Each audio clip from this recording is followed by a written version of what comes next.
I think we are. So you guys, we're so happy that you're here, and we're going to be studying the book of Mark 12 tonight. So the book of Mark 12, and it's just great because we're able to just with you. We're live right now, but it's great that we can go ahead and just read chapter by chapter, verse by verse, and we are just going to talk about it.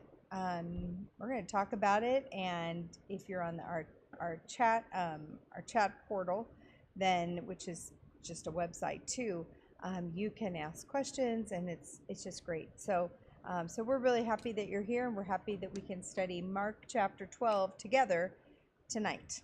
So I'm going to go ahead. I'm going to start reading. All right. So Mark chapter 12, starting in verse 1. It begins, and he began to speak to them in parables. A man planted a vineyard and put a wall around it, and dug a vat under the winepress, and built a tower, and rented it out to vine growers, and went on a journey. At the harvest time, he sent a slave to the vine growers in order to receive some of the produce of the vineyard from the vine growers. They took him and beat him and sent him away empty-handed. Again, he sent them another slave, and they wounded him in the head and treated him shamefully. And he sent another, and that one they killed. And so with many others, beating some and killing others. He had one more to send, a beloved son. He sent him last of all to them, saying, "They will respect my son." But those vine growers said to one another, "This is the heir. Come, let us kill him, and the inheritance will be ours." They took him and killed him and threw him out of the vineyard. What will the owner of the vineyard do? He will come and destroy the vine growers, and he will give the vineyard to others. Have you not even read this scripture? The stone which the builders rejected, this became the chief cornerstone, and came about from the Lord, and it is marvelous in our eyes. And they were seeking to seize him, and yet they feared the people, for they understood that he spoke the parable against them. And so they left him and went away. Covered a lot. There we go. I'm just going to say this right now. Read that whole parable. Yeah, you did. A lot of, that's good. We're halfway done with the chapter. Not really. Of course. Just got to say this. If this were today and Jesus was telling this story, Ooh. it'd be Los Angeles or Chicago. That's funny. We both thought of Chicago. And then there's that one that just happened this last week. Where was that at? New York City. New York. But no, there was Cincinnati. Cincinnati, yeah. Yeah. So lawlessness. Yeah. Crazy. But you can just imagine it. So this story could really exist. We've seen it in our own streets. It probably happens. Yeah. More than we know. But it says it's a parable, so it's not a true story. A couple of things, we've went over this before, but if you're new to how parables work, it's not everything in the parable has to relate to what the point is being made. It's just the point is being made. So just follow what the intent of the story is. So you don't have to look at all some details and say, oh, that wouldn't apply. Look at where he's going with it and follow that along. It's usually not a true story. So it's typically a story that just makes a point. Yeah. But there's usually, hi everybody, hi John and Karen, hi Tracy. Parables, like you said, they're like an illustration, they're a story to help us understand something. And so, as you could probably guess, Israel is the vineyard in this one, right? And so the nation that God had cultivated to bring salvation to the world. I think she's falling asleep as she's talking to you. I'm not falling asleep. You're yawning. I did yawn. Sorry. The religious leaders they're not only frustrated their nation's purpose, but they also killed those who were trying to fulfill it. So the religious leaders, the Pharisees, the Sadducees, are the ones that had rented the vineyard. and they were jealous and possessive, and they didn't really care about the welfare of the people at all that they were supposed to be bringing to God. And so this is how they're kind of interpreting the man who planted the vineyard is God. That's God. And the slaves are the prophets and the priests who remained faithful to God. They would come to collect, right, what it is that they were supposed to collect. And then the son is, dun dun dun, Take a wild guess. Jesus. Don't get this one wrong. Don't get this one wrong. And all the others are If you Gentiles. get that one wrong, you really did miss the parable, the point of the parable. Yeah. This one's not so hard though. If you kind of look over it, kind of go, okay, yeah, I can see how this is. But Jesus is telling this story to expose the Sadducees and the Pharisees, their plot to kill Jesus. He's literally telling on them. And exposing them before they ever even carry out what they would eventually carry out. And he's telling them that their sins are going to be punished. And I think it's fair to say they weren't afraid of the story. They were mad at the story. Yeah. But, Which, if you've had teenagers in your life, even if you're not the parent, if you've been around teenagers and you've ever put any kind of rules or called them out on something they did, it's rarely, oh, I'm so sorry I did that. It's usually anger right back at you. You know, and it's just human nature. I mean, I can't say always, because my kids do surprise me sometimes when I get on their case and they just automatically apologize. So it can happen. Yeah, it's really there. But for the most part, if you've been caught in something like, and I say teenagers, any of us, if you've been caught, the first thing you do is an attack, because you know you've been busted. And you can watch the show Cops. You can see as soon as people get caught, they get angry right away. They do. Yeah. Bad boys, bad boys. And then once they fill the handcuffs, then they start apologizing a little bit. Anyway, yeah, a little bit different. A little bit different. So that's what they were doing. They were attacking instead of seeing the ways, their error in their ways. Yeah, that's right. And so it's interesting that he referenced this stone, right? This is Mark 12, verse 10.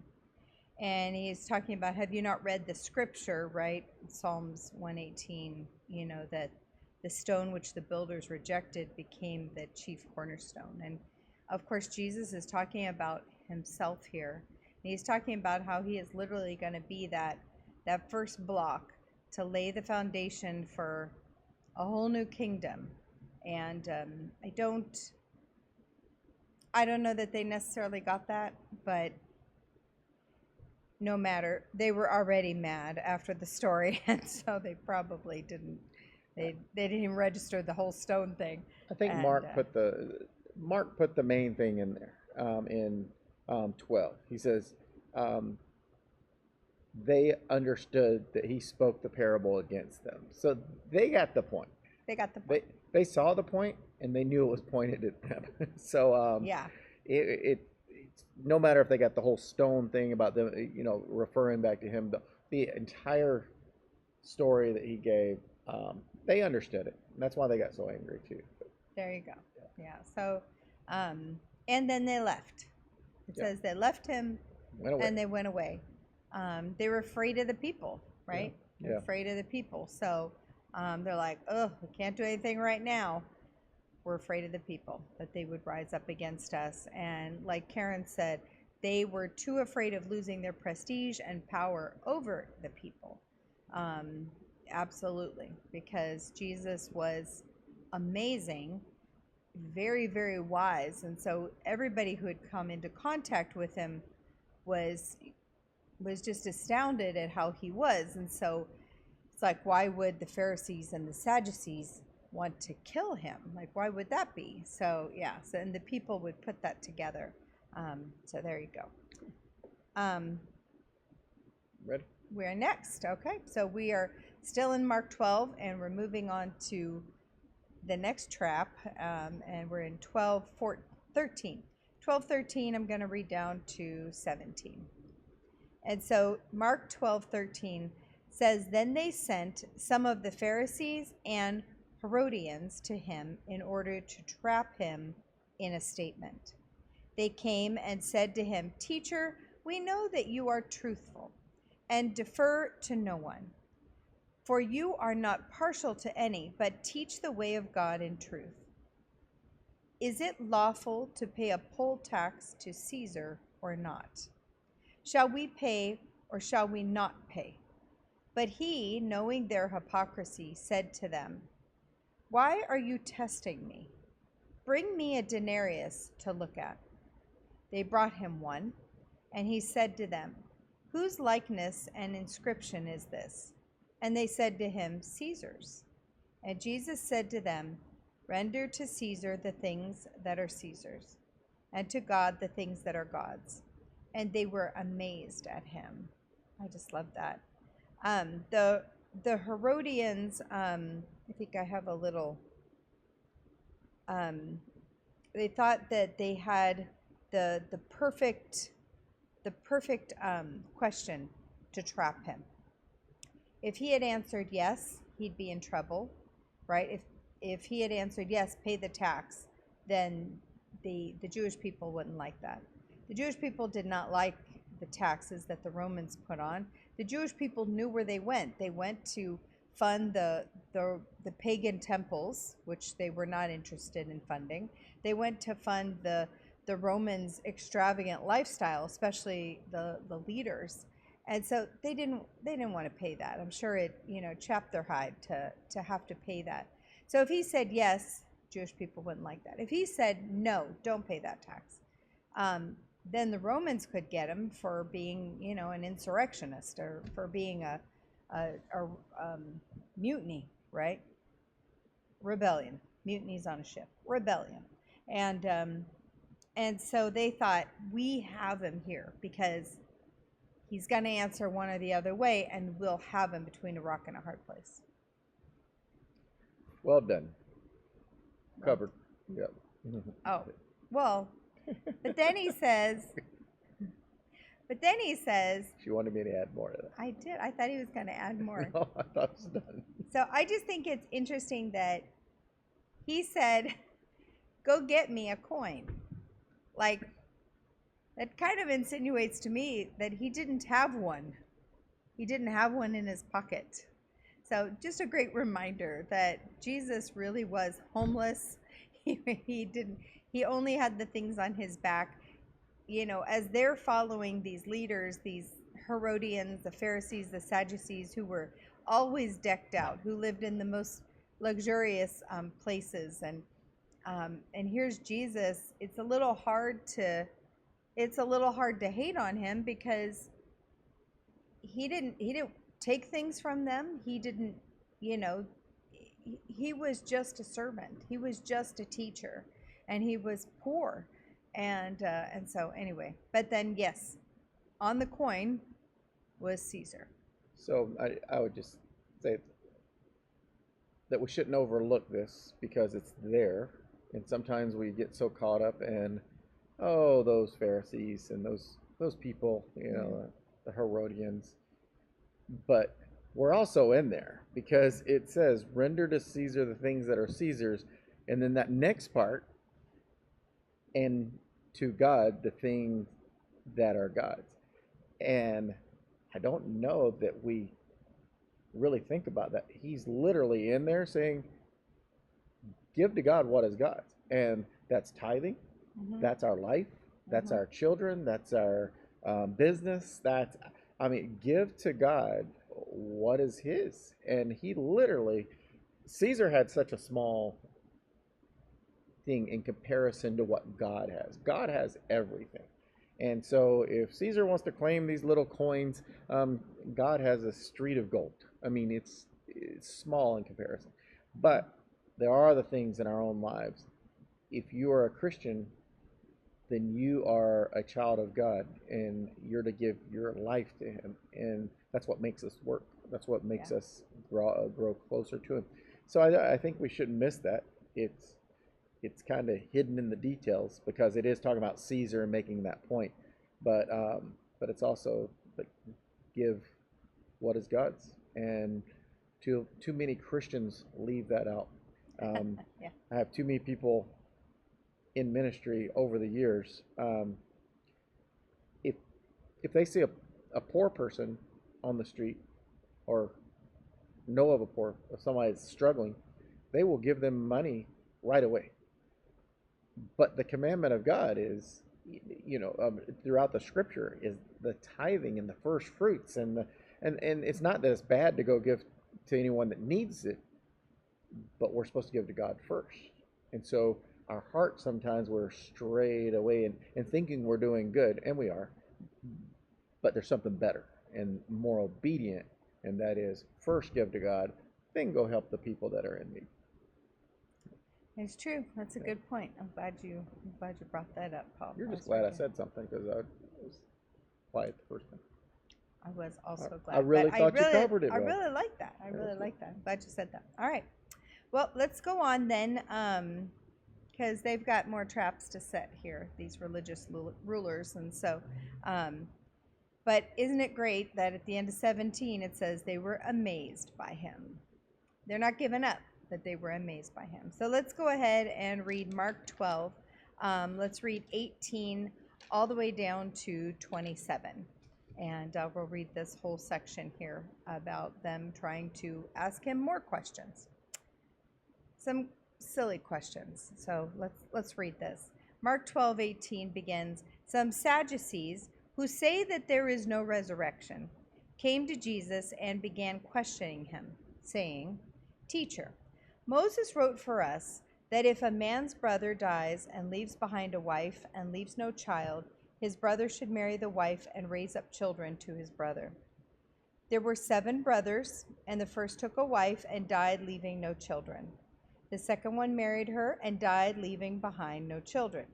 The third likewise, and so all 7 left no children. Last of all, the woman died also. In the resurrection, when they rise again, which one's wife will she be? For all 7 had married her. Jesus said to them, 'Is this not the reason you are mistaken, that you do not understand the Scriptures or the power of God? For when they rise from the dead, they neither marry nor are given in marriage, but are like angels in heaven. But regarding the fact that the dead rise again, have you not read in the book of Moses, in the passage about the burning bush, how God spoke to him, saying, I am the God of Abraham, and the God of Isaac, and the God of Jacob. He is not the God of the dead, but of the living. You are greatly mistaken.'" So the Sadducees didn't believe in the resurrection. They didn't believe in life after death, which makes this whole question ridiculous, because they're literally they're like laughing at this question because they don't even believe it's going to happen. But they didn't believe in life after death because the Pentateuch, Genesis through Deuteronomy, right? The first 5 chapters, which is also referred to as the first 5 books, of the Bible, of the Old Testament, or the Torah, we call it. They had no direct teaching about a resurrection. And so the writings of Moses were the only scriptures they followed. And so the problem is that they didn't expand themselves to believe that there would be a resurrection. So they discounted it greatly all the time. And so it's just funny that they ask this question and then they think that they're trapping him again, because they understand this much, and they just want to trap him in what they thought was like a circular argument. My dad would always tell us, and if you ever heard, I mean, if you've studied this stuff before, you already know what I'm going to say, probably. But my dad would always say, people that get confused between like what all the different beliefs are, like the Herodians and the Pharisees and the Sadducees. I can't remember how he explained the other two, besides the religious groups and stuff. But the Sadducees is such a simple one because it says they didn't. They do not believe in the resurrection or a resurrection, and he said that's why they're sad. You see. Sadducee. Get Sad, it? you see. Get it? Yeah. Very, Hey, very good. that's the best I got for tonight. You, It's that is a Pastor good jokes one. on Wednesdays. There you go. There you go. It's Sadducees. Sadducee. I want to keep saying it till it's funny. It's funny. It's funny. There you go. I got my own laugh out of There it. you go. No, There you go. yeah. But you'll remember it. Now you'll know the Sadducees are the ones that do not believe in the resurrection.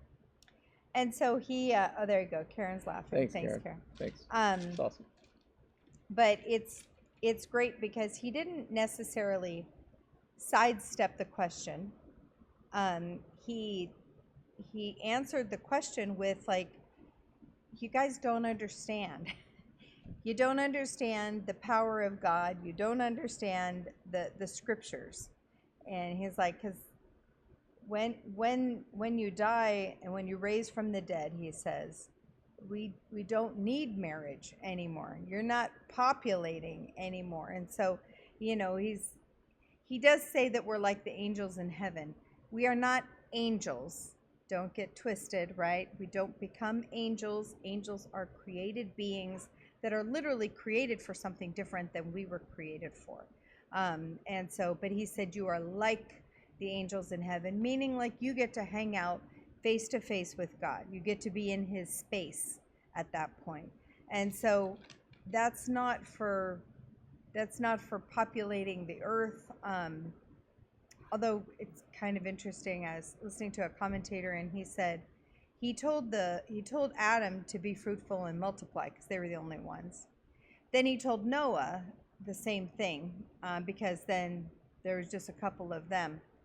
He said, but he didn't really tell anybody else to do that. So he's like, I mean, I'm not saying you can't have 18 kids and do what you want, but he's like, he told two people that, Adam and Noah, and for the rest of us, he says, follow me, obey me, raise your children, to know about me, raise them well. So anyway, so yeah, it's interesting. Like, what do you think about marriage in heaven?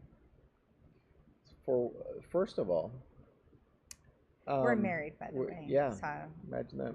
I'm trying to trap him, I guess. Yeah, I wish I was smart as Jesus right now with an answer, but no. First, there is something to this verse that triggers people. It's a trigger verse, yeah. And people that want or think about eternity not being married or being able to get married. I actually have had people ask me, then I don't know that I'm going to like it because I want to get married. I want to, and I think that pulls us into what Jesus said to them. You don't understand. You don't understand what is going to happen, and that's true. And I think on their part, they were trying to trick Jesus. And I think with that kind of mindset, Jesus totally turned it on them. And I don't know if you've ever done that. You thought you had somebody, maybe at playing chess where you do check or whatever, and then they get out of it somehow. It just makes you feel worse because you thought you won. And same things whenever somebody questions you and you come back with a good rebuttal for it and answer it better than they expected.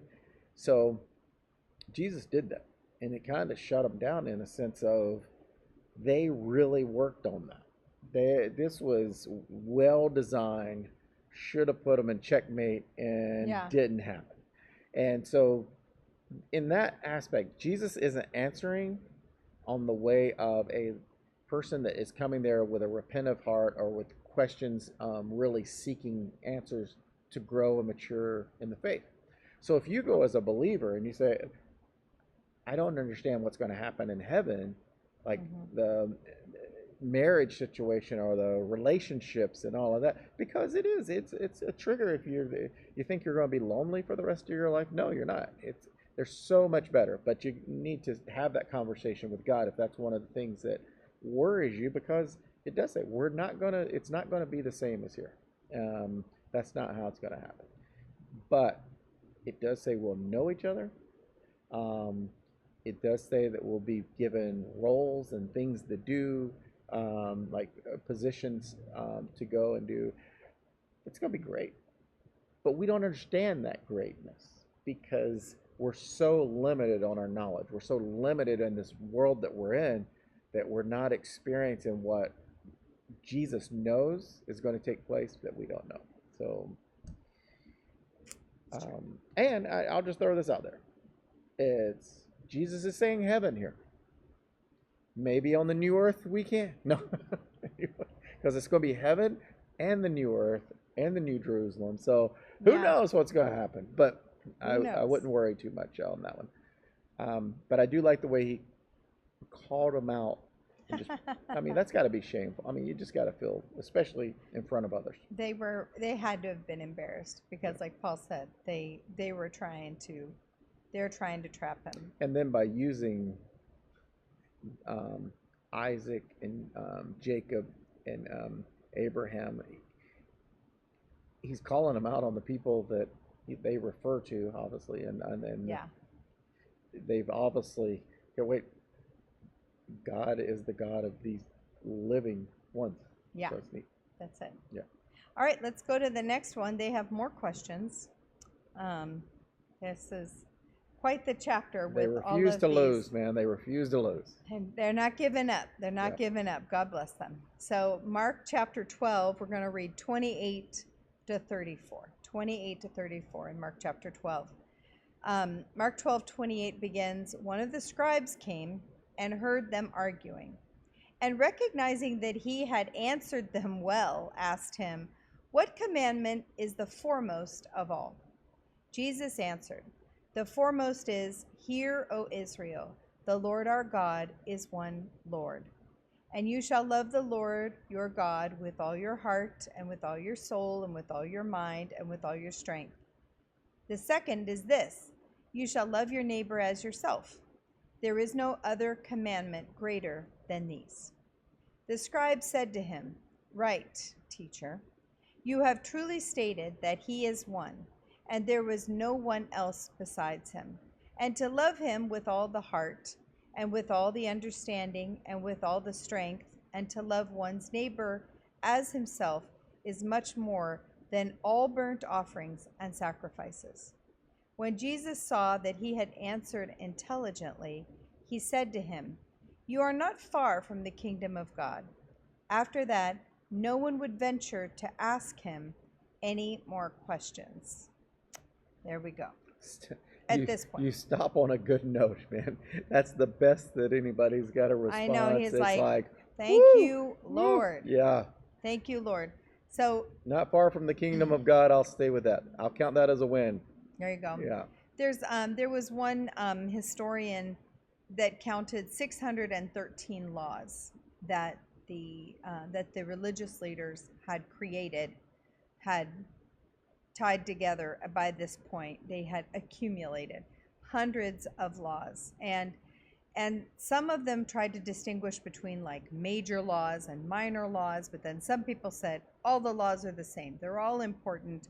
You break one, it's dangerous to make any distinctions, right? Whether they're great laws or minor laws. And so the scribe's question could have really provoked some controversy. But Jesus just summarized all of the laws. Honestly, he did. He just summarized them all. And it's great to remember that God's laws are not to be burdensome. That wasn't the point. They were reduced to two simple principles, like Jesus said, love God and love others. And that's from Deuteronomy and from Leviticus. So these are Old Testament, the Pentateuch laws. Well, everything stems from that, like we said, because you can just think this thing through. You can just go through the process. Yeah. If you love God with everything that you have, you're going to do everything to be obedient, a true servant's heart. You are going to do everything you can, right? So that's the first part. Second one is, if you love your neighbor as yourself, between the two, loving God and loving your neighbor, you don't want to be disobedient to God or let him down. So you're going to love your neighbor. With that together, you're not going to lie because you don't want to hurt either one of them. You're not going to cheat because you don't want to hurt anyone. You're not going to commit adultery because you don't want to hurt anybody.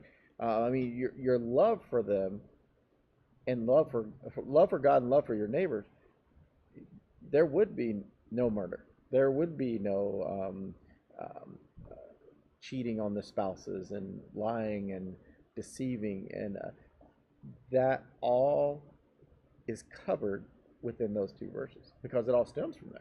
That's why you're doing the others. It's the reason that we're being obedient to these is because we love God and we love our neighbor. That's it. And so when this scribe came,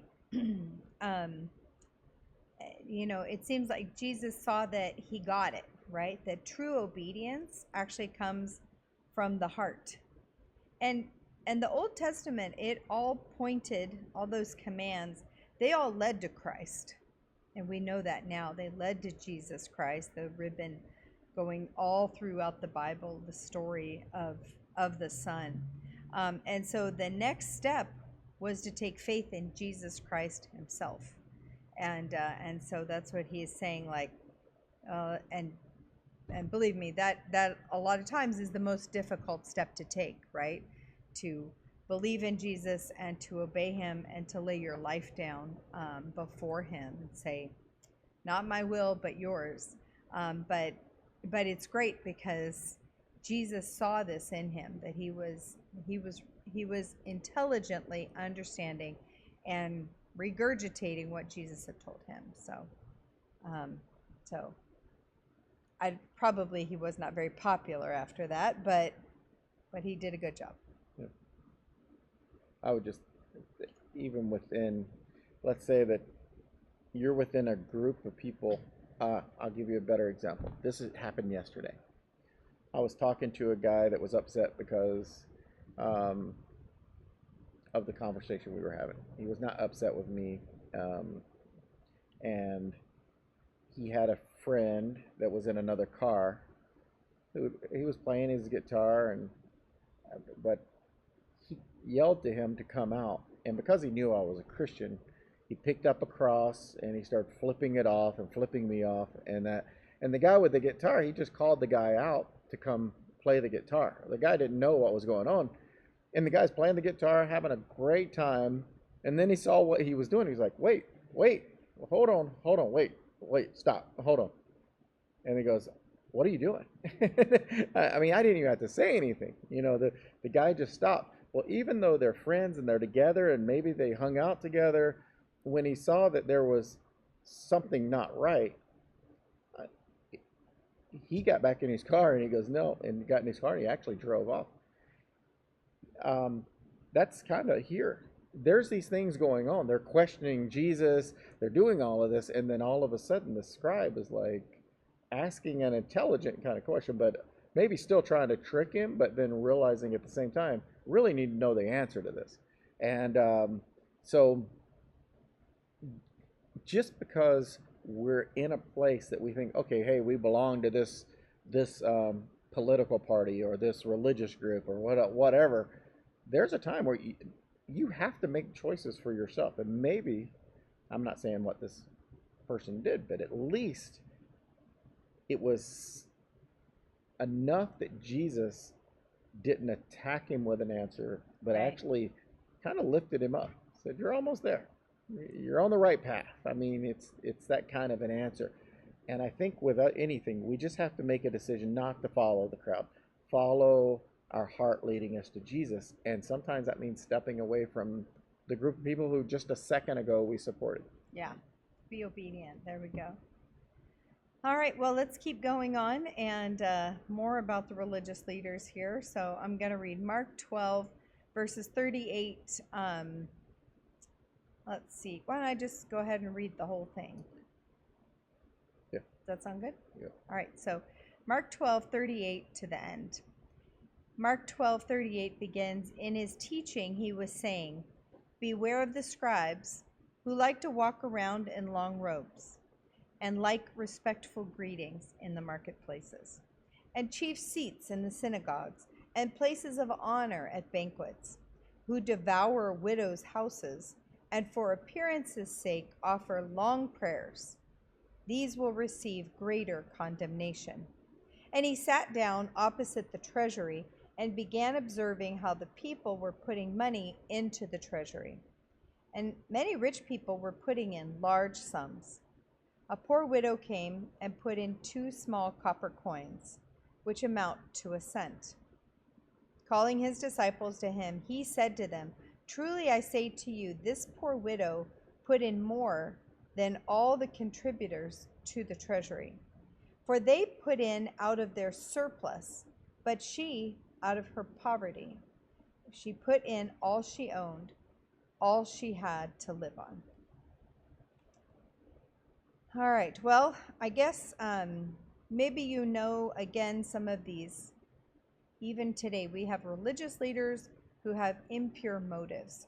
And that's what he's kind of talking about, the people who want to dress fancy, they want the head seat everywhere, they want to, they want to be recognized, they want to pray long prayers, and you know what this is, and I know what this is pride.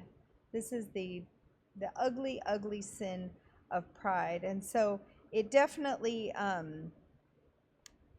it definitely was, he was calling them out on it, but then he also showed the flip side of what they do. They devour widows' houses, and meaning, like they just take over. They manipulate people who can't fend for themselves, and then it says, and for appearance's sake, they offer long prayers, not because it's in their heart, just for appearance. But then he lays it out. They will receive greater condemnation. I don't know exactly what that means, but That's not where I was going to go, but okay. Well, for one, judgment is not going to be just one, everybody gets the same punishment, even though it's all going to be awful. Eternity in hell is going to be bad. Yeah. But there's different levels, and if you're a teacher and you're misleading, especially one that's, I'd say especially religious, but any teacher, somebody with authority, and that happens. I mean, this happens today too. If you have if you have a title and you have authority of some kind, and you mislead people and you go to court, you're going to be judged at a higher level. So in this world that happens, but also in the next world too. And at time of judgment, if you were a leader and you led people mistreated, and it was corruption, your judgment's going to be different than just a lay person who didn't have that leadership role, yet didn't make it to heaven because of their life or whatever. But the pain and suffering, or however you want to describe that, is going to be greater for the one who knew to do better and led somebody or treated people in that leadership role. So that's one thing. I'll go back to what I was going to start out with was, remember we said that the scribe asked, a certain scribe asked the question originally, and then he came away with, you're not far from the kingdom of God. But then the next statement here is to beware of the scribes, and right after that, so you get this, beware of the scribes. Well, just thinking, if I'm a scribe right now and I just I just got the honor of Jesus saying that I'm close to the kingdom of God, even though that's not fully in. That's at least I'm on the right direction somehow. And then he's going to say, beware of the scribes. I think I'm starting to figure it out. Maybe I shouldn't be with this group. This is probably not the group to be in. So I don't know if that's what Jesus was doing here, speaking mainly to this one Mm-hmm. who needs some instruction. Hey, you're almost there, but beware of the scribes. And then you're like, wait a minute, I am a scribe. Hold on a minute. Yeah, get out of that group. Follow the truth. Follow Jesus. So I don't know that. I just look at this because it is interesting. It's the next phase of this is beware of the scribes. Beware of the scribes. Yeah. There we go. So now we look at the poor widow, and they said that there's probably several places within the temple that you would put money, and they're like in there's the women's the court of the women, and so that was probably for free will offerings and such. But there was more inside of the temple, and that's where they say there were boxes for temple tax from Jewish males that they were supposed to pay. So Jesus was there, and he was just hanging out, and it says he was just watching. He was just opposite the treasury. He's just watching what people put in. I guess he could see it. I guess maybe other people watched as well. I mean, it wasn't necessarily a secret thing. And so I think you can probably understand what it is that Jesus observed and why he told his disciples what he told them. But definitely, it is good to give out of your, what does he say? Out of your surplus, because you need to tithe, you need to give offerings, and oftentimes that is out of your surplus. And like Paul said before, it comes right off the top. When you receive the blessing of a salary or the blessing of a paycheck, you are to give God the first fruits. Don't pay all your bills and then give him what's left over. I know that it's very tempting to do, but quite honestly, when Paul and I figured out how to tithe first and then live on the rest, we became much better stewards of the money. Always tithe out first. Sorry, when I figured out how, I handle the most of the money in the house. But what happens now is that the day that we receive our paycheck, we send it to the church same day. And so I'm just saying I didn't used to do that. But it's so great when you put God first, even in your finances. Now, I am absolutely aware that in the New Testament, it does not say give 10%. It says that in the Old Testament, not in the New Testament. But I will also say this, that you need to work that out with God, because there are some of us, that need to be giving more than 10%. Like, that's just what needs to be happening, because you have it to give, or because God is calling on you to do that. You don't want to ignore him. You don't want to ignore his direction. If you don't know how much to give, 10% is a great start. And I know that John is on here, our prayer host, and he's also been teaching about tithes and offerings. But here's the bigger picture, is that he really poo-pooed the people who just gave out of their surplus. And he really focused on that woman who gave everything that she had, all that she had to live on. And so, it's put yourself in which camp. I know you cannot give everything, every penny that you have, because you have mouths to feed and a mortgage to make, all of these things. But sometimes it's good to really listen to God and say, what is it that I'm supposed to be doing with all of the blessings that you've given me? Because he is quite sure that you will be able to live on the part that you do not give as an offering or as a tithe. Yeah, just looking at the widow's story, it's percentage. I mean, that's what it's based on. Not how much you give dollar-wise, but it's the percentage you're giving. She gave 100%. Um, it sounds like these other people gave it a lot, but percentage-wise of what they had, it was very minimal, and we see that a lot. I don't copy this story and try to be the hero. I've had people come up to me.